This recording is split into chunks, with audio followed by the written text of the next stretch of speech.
Welcome everyone to our presentation. We are the 14th team and we will present our project about image background restyling.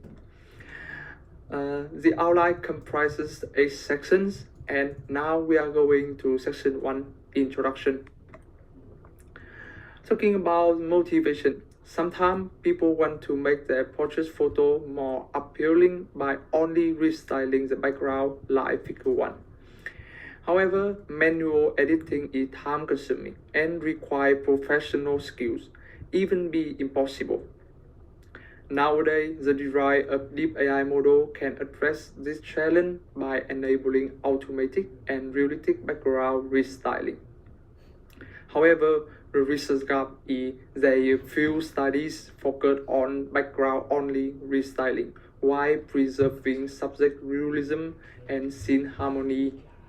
And the existing studies also suffer from poor output image quality and a trade-off between long runtime and flexibility. Therefore, in this project, our goal is to develop a lightweight, flexible, and efficient pipeline for image background restyling that maintain visual consistency and can run on limited hardware. Talking about related goal, there are two related approaches. In neuron style transfer approach, we often combine segmentation method with style transfer method proposed in the paper to transfer the background and retain the foreground. The advantage of this approach is lightweight, flexible, and easy to implement. However, its output quality is low and the inference time is so long.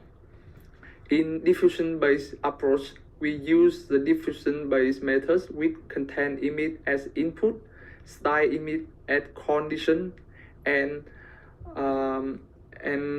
take prompt to guide the transfer process.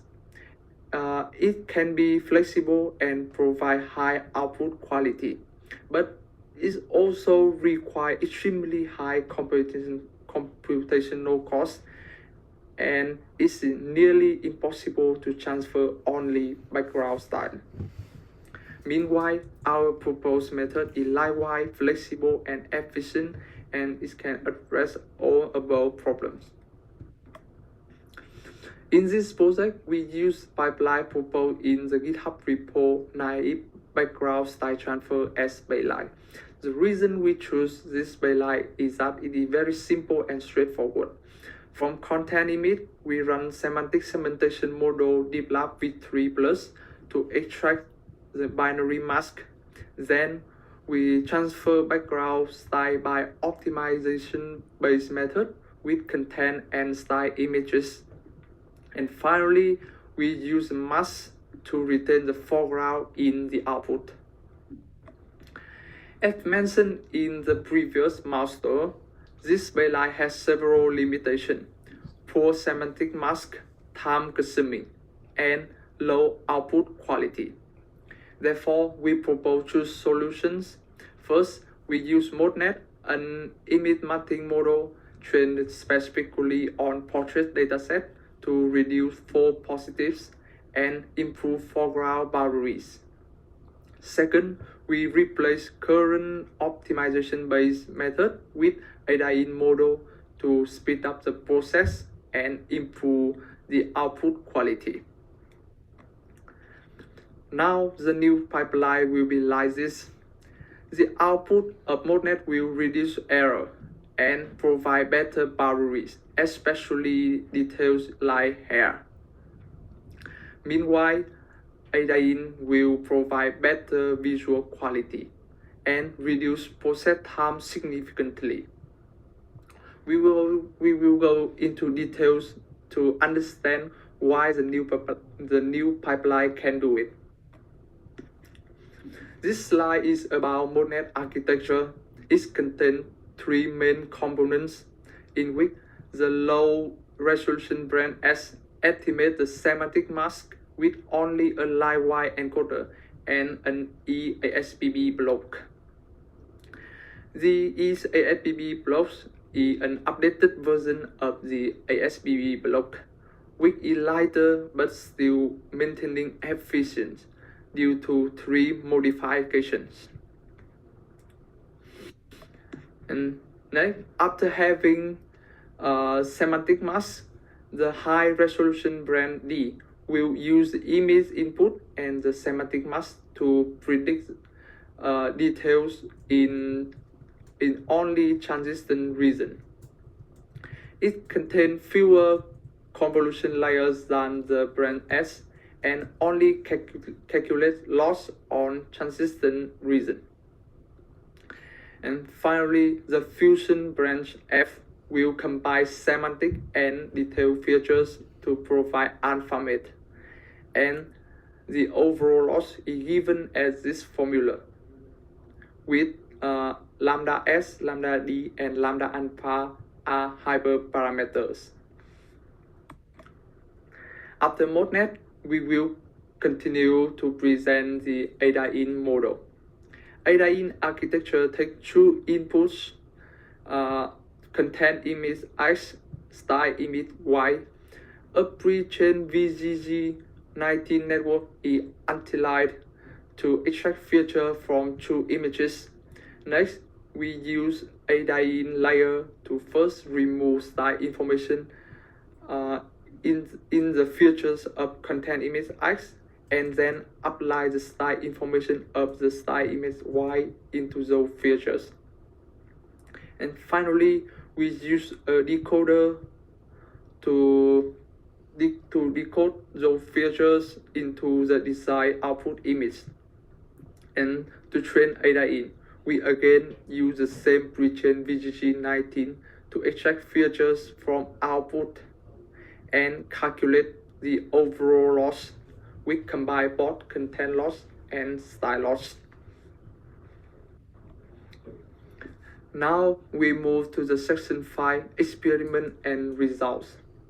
Because ModNet in the original paper is trained on unpublished dataset, so we can't reproduce and verify its performance. Therefore, we train ModNet on a new portrait dataset called P3M10K to validate its performance in terms of MSE and MAD metrics. This dataset contains about 10,000 real-world images with AlphaMate and is split into training sets over 9,000 face blur images and 2 testing sets. One contains 500 face blur images and called P3M500P, and one contains 500 normal images and called P3M500NP. Meanwhile, ADA-IN is trained on 2 public and very large datasets, so we decided to use its pre-trained weights instead of retraining the model from scratch. We conduct 3 experiments on P3M10K. We train ModNet with several lot weight configs and compare their performance with DeepLab v3+. And in the second experiment, we run the baseline and the proposed pipeline with several content and style images to compare running time and output quality. In the final experiment, we adjust hyperparameter alpha in ADA-IN to observe the trade-off between content and style. To ensure fair comparisons, we follow the same setting of ModNet and ADA-IN. In this slide, we saw both quantitative and qualitative results of ModNet with different configs and also those of the DeepLab v3+ in the baseline. This is the results of experiment 1. We can see from the table 1 and figure 10, all ModNet models outperform DeepLab v3+ significantly in terms of MSE and MAD. Also, and they also provide better details in mask. For example, this hair area. Yeah, and we also consider its ModNet config. We can see that the final config with focus on detail modes gets the best performance and also provide better visualization. This slide is results of the experiment 2 from figure 11. We can see that our proposed pipeline runs over 4,000 times faster than the baseline. This is a huge improvement that enables us to develop real-time application from this project. And the figure 12 shows some quantitative results between the baseline and our pipeline. You can see that our methods can capture the style better to provide vivid outputs while preserve the realism of the foreground. This slide is the result of the third experiment. And from this figure, we want to show that we can easily adjust the effect of background transferring by changing alpha value. And it makes our methods more flexible and suitable for practical application.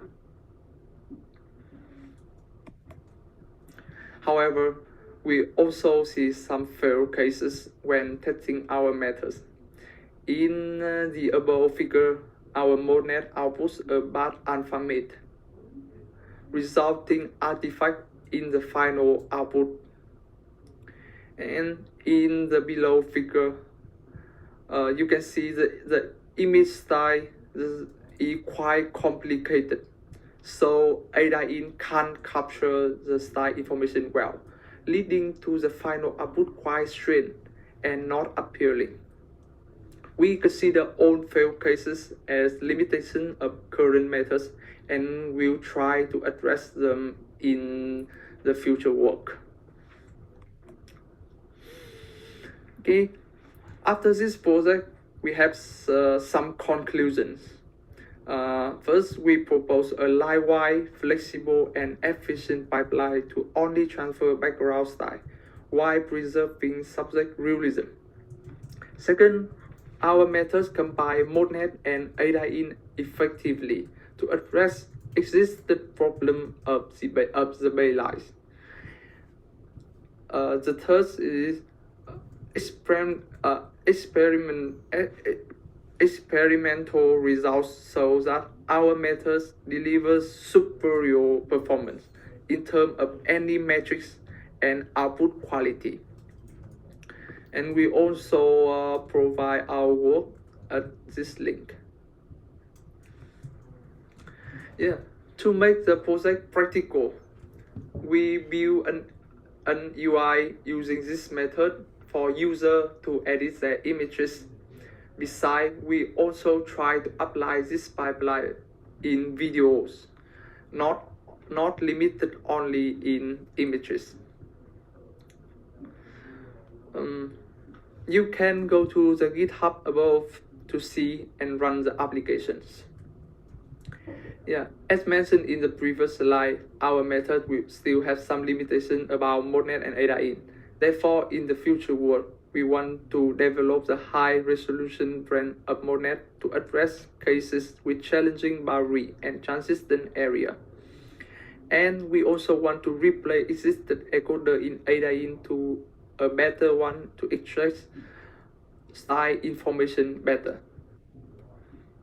And this section is about all references we use in our project. And this section is about member contribution. Thank you for listening.